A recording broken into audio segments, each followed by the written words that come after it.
The smuggling of minerals continues to supply millions of dollars to armed groups in Afghanistan, said an anti-corruption group this week.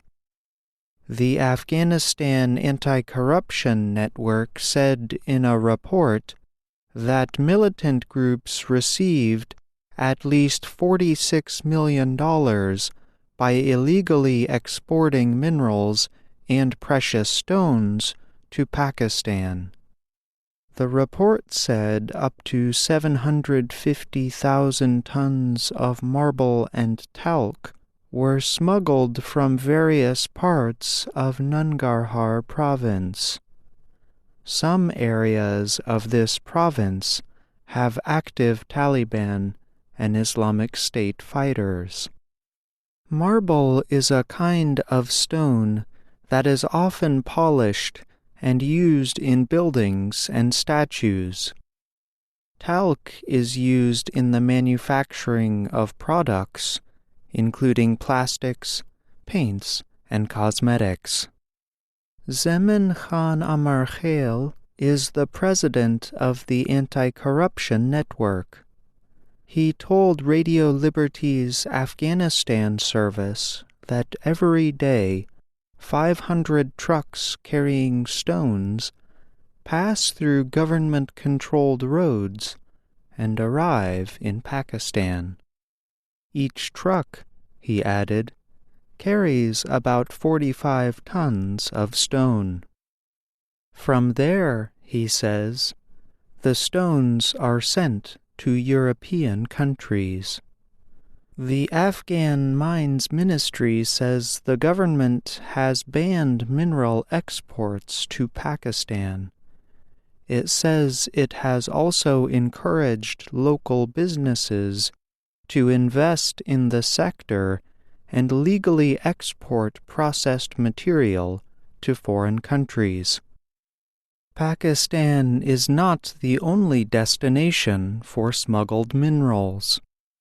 The Anti-Corruption Network says precious stones are being illegally mined from at least 2,000 mines in Afghanistan's northeast. These stones travel across Afghanistan's border with China. Zabiullah Wardak, a member of the anti-corruption group, said that last year $300 million worth of precious stones were smuggled from the province to China. The Afghan government says fighting between Afghan forces and militant groups has led to an increase in illegal mining. Experts say the mineral smuggling occurs through a strong network of militants, criminal groups, and some civil servants and military officials. Harun Rashid Sherzad is a civil society activist and former deputy minister of anti-narcotics. He told VOA that mineral smuggling is a huge business for the involved parties who are thriving under weak government surveillance. Afghanistan has a long history of smuggling. In the early 1970s, as much as 20 to 25% of Afghanistan's foreign trade came from smuggling. This information comes from a paper written by Jagdish Bhagwati and Ben Hansen in 1971. A report from West Point's Counterterrorism Center says small-scale mining and drug smuggling played an important role in financing conflicts throughout the 1990s and 2000s. Despite Afghanistan's wealth in minerals, the country has had a difficult time developing significant industries in some parts of the country. A 2010 report in the New York Times says Afghanistan may have over $1 trillion worth of mineral reserves. The ongoing insurgency and instability in the province has not allowed businesses to establish factories, an official at the Ministry of Mines told VOA. The official did not want to be identified.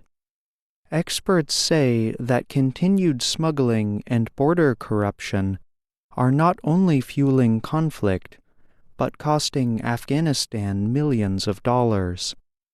Customs revenue collections have increased in the past year, says the country's finance ministry.